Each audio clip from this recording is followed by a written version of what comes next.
Welcome back, guys. It's Dan here with TreeBeard Book Reviews, and today I'm going to be talking about Wrath, the fourth book in The Faithful and the Fallen by John Gwynne.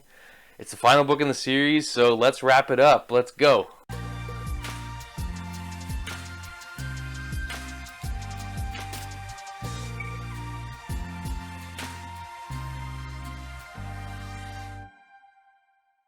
So first off, I want to say welcome to my channel and welcome back to those who have been watching me for a while now. I hope you're enjoying the channel. I come up with a video every Tuesday and Saturday, and then I have my little quick book shorts on Thursdays and Sundays. So just a little brief synopsis. My channel is really looking at, sci-fi and fantasy novels and kind of like what I'm reading. A lot of Discworld, a lot of Wheel of Time, Brandon Sandow, so obviously John Gwynne. So yeah, in this review, I'm just going to be kind of going through what I liked about and what I didn't like about Wrath. It's the fourth book in The Faithful and the Fallen. I don't know why you wouldn't be here, or why you would be here if you haven't already read the book or read, So there's going to be full spoilers for Valor and Malice and Ruin. I'm just going to talk about the whole book. Might as well get into it. I'm just going to talk about what I liked, what I didn't like about the story, and what I kind of thought about The Faithful and the Fallen as a whole of the series. So yeah, let's kind of get into what I liked about Wrath.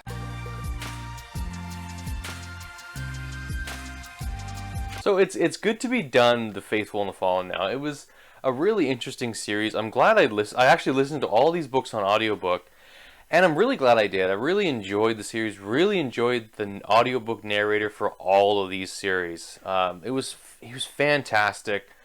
Great performance. So if you guys are thinking about the audiobooks, or if you've listened to the audiobooks yourself, tell me what you thought about them, because I really enjoyed the performance. And like, I listened at 1.8, 1.7 speed, depending on my mood, and I found it still super enjoyable to listen to. So that's not really like a good about the story, but just in terms of if you're looking about getting into the audiobook, fantastic. All right, so what did this book have going for it? So it actually had a lot going for it, in a sense that it really builds upon the foundation that was built by Malice, Valor, and Ruin. You're still with all these characters you like Machian, Camlin, Corbin. Sorry, I don't know why I'm blanking on Corbin. But yeah, and there's just a lot of characters you enjoy, and you really just want to see the end of their story and see how it just finishes. So some of the things I really liked about this book were just the plot, in a sense. The plot was really good. It wasn't, I wouldn't say as good as like Valor and Ruin was for me, but it got to the point fairly quickly. It was definitely one of the shorter of the books. I think maybe the shortest of all the books of the series, which is kind of nice. That's a lot of the times you see with the final book in a series, it's like good size chonker, because like the writer has to just tie up so many loose ends, and John Gwynne didn't have to do that. He was able to wrap the story up very well, and in a way that was acceptable for me, at least. I really enjoyed the ending. There was sacrifices that had to be made, and there was deaths that happened in the book that were sad, like the death of Machian was very sad for me. He was my favorite character going into Malice, or sorry, into Wrath. He probably wasn't now my favorite character after this book. I think Machian really kind of not descended, but he kind of reverted a little bit as a character for me. So I really kind of latched onto Camlin in this book. Camlin was my favorite character in this book. Really just enjoyed his just plot, like his story in the end, like how his story kind of came together. Really just enjoyed that. Like, enjoyed being with the characters that you've been with for the last 3 books now, and just seeing their story end, which was really good. It was really nice to see the end of The Faithful and the Fallen, and I really liked the themes that John Gwynne put in, that, especially the end of the book, where there's the big battle, and the Ben Elim and the Catashim are crossing through the cauldron, and, there's a price they pay. To have life, you have to accept the bounds of mortality. They lose their immortality by stepping in and becoming flesh in this world, and they can be wounded, they can be hurt, and they're no longer these monsters. They become human in a sense. So it was really good to see that they're still immortal, in terms of that they won't just die of old age and sickness, but they can still be killed. Then a lot of them died. So it was cool to finally see the Benelim and the Catershim kind of have their war and there be stakes, because that was the big thing with, when the Catershim are in the body of the Jihar. There's not really many stakes. Like, they can take multiple wounds and like just brush it off and they keep going. But here, like, they take an arrow in the chest, you're like, yeah, you're dead. So, like that. I liked a lot of the finally some of the deaths we got. Death of Uthas, death of Lycus, death of Nether. Really good. Some of them weren't as done as well as I would have liked, but like the big death I think at the end of the book was for Calidus, and that was done well. I thought that was really done well. So let's kind of get on to the things I didn't like about Wrath.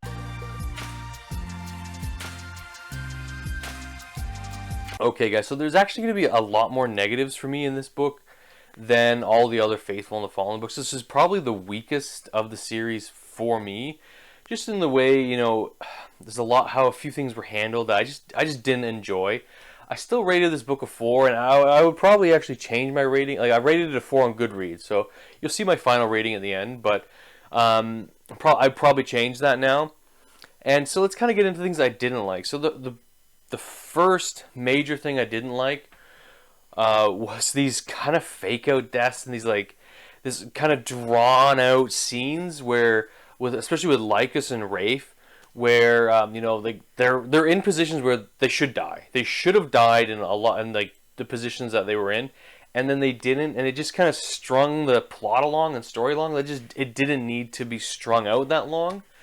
So didn't really enjoy that. It was just like this false tension that's in the air with these characters, and you hate Lycus, and you dislike Rafe. I actually thought Rafe would have got a redemption arc, and I'm kind of disappointed he didn't. I was hoping that, because he drank from the Starstone Cup, and he would live for a couple thousand years. So I was hoping a redemption arc happened for Rafe, where maybe he got blinded or got punished in a way where he'd have to go into exile. And then you might maybe see him in the sequel series, but you don't. He just gets killed. And it was kind of just, by the time Lycus and Rafe died, I didn't care, because I was just so sick of them. Like, them just hanging around and kind of beating the odds all the time. So, yeah, it was just frustrating. It was really frustrating. And then the biggest thing that really frustrated me especially with Lycus, is him capturing Fidelay again. I don't know why we had to rehash this plot line again for the third time, where Fidelay gets captured by Lycus, and that it just annoyed me to no end that we had to go through this shit again. That and then Fidelay gets killed, and it was just honestly that tanked a lot of the rating of this book for me, because Machian was my favorite character, and he built up this love interest with Fidelay, and so. By killing Fidelay off, Machian's going to die. You just know he's going to die, because he's going to meet her on the Bridge of Swords. In my Discord, I was talking to one of my subs and one of the friends I've met through the channel now.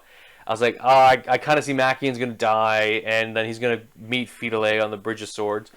Which, when you think about it, is annoying, because, she was married to Aquilus for 20-odd years, had a son with Aquilus, and then she meets the guy she has a fling with in the woods, and maybe it was her true love. Machian was her true love. But it's just I don't know, I just didn't like it. I really didn't like how Machian's plot ended, and once Fidelay died, I knew he would die. So, yeah, and there was a lot of stuff, it was just very formulaic in this book, I found, with Nether being killed by Veritas.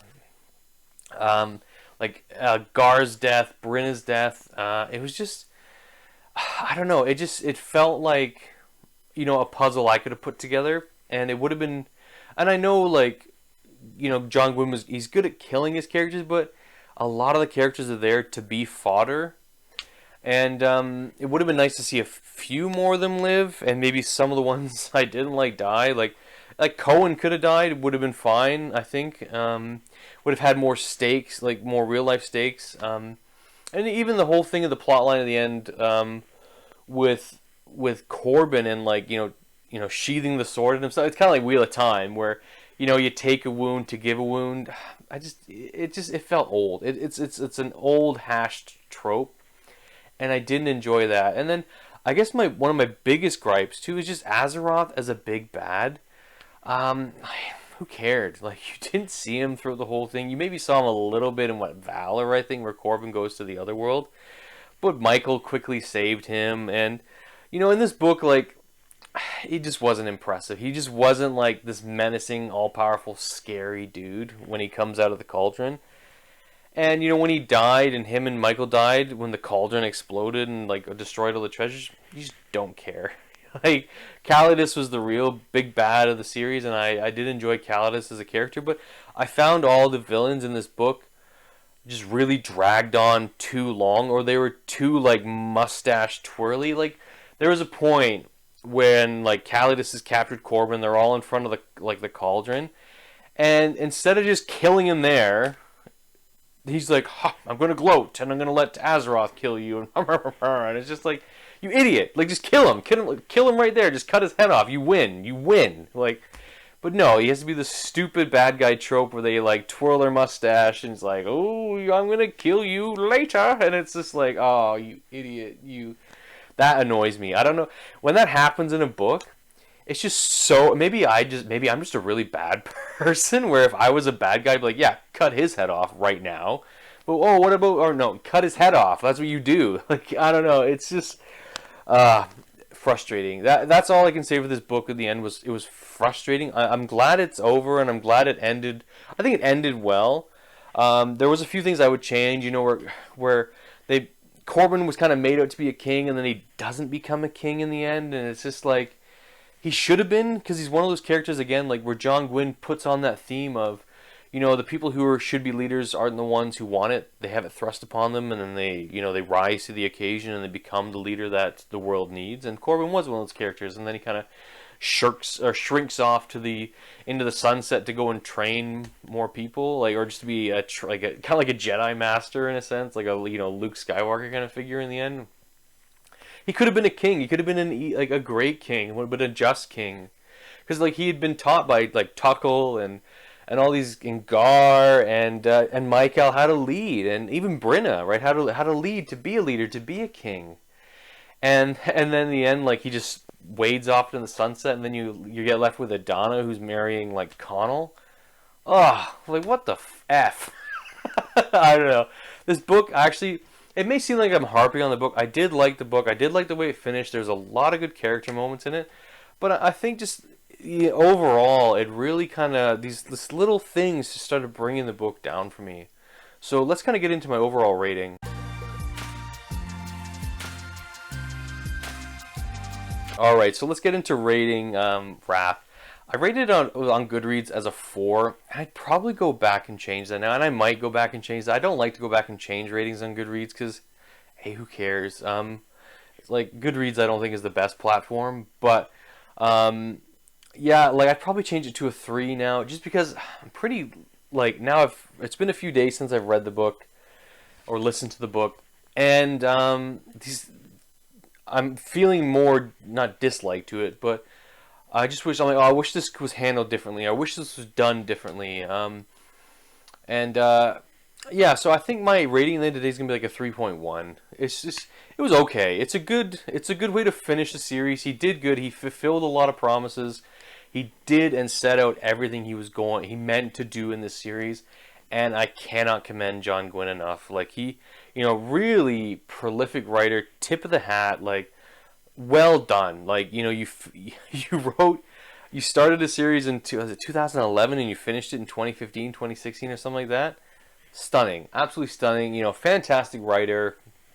To be this your breakout series, excellent.